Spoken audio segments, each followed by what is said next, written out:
రాత్రి నిద్రపోయే ముందు ధ్యానించవలసిన 6 వాక్యములు.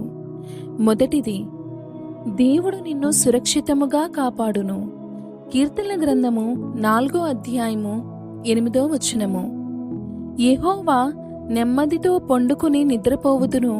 నేను ఒంటరిగా నుండినను నీవే నన్ను సురక్షితముగా నివసింపచేయుదువు.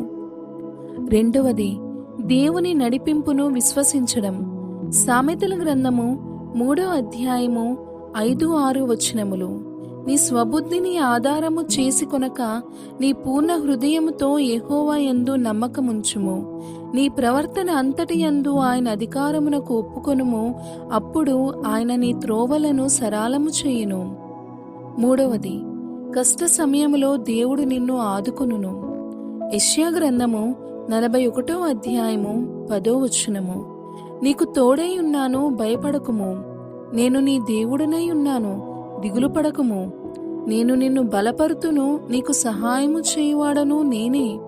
నీతి అను నా దక్షిణ హస్తముతో నిన్ను ఆదుకొందును. నాలుగవది, ప్రేమ క్షమాగుణం కలిగి ఉండటం. కొరింథీయులకు రాసిన మొదటి పత్రిక 13వ అధ్యాయము 4-8 వచనములు. ప్రేమ దీర్ఘకాలము సహించును, దయ చూపించును. ప్రేమ మత్సరపడదు. ప్రేమ డంబముగా ప్రవర్తింపదు. అది ఉప్పొంగదు. అమర్యాదగా నడువదు. స్వప్రయోజనమును విచారించుకొనదు. త్వరగా కోపపడదు.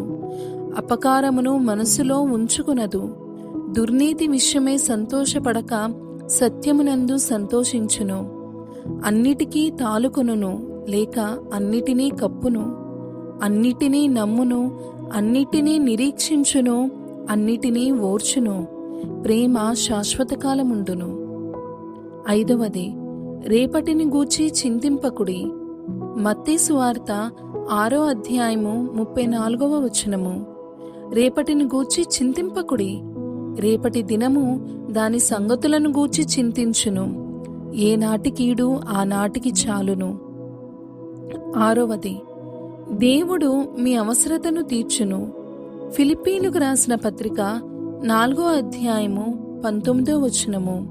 కాగా దేవుడు తన ఐశ్వర్యము చొప్పున క్రీస్తు యేసునందు మహిమలో మీ ప్రతి అవసరమును తీర్చును. ఆమెన్.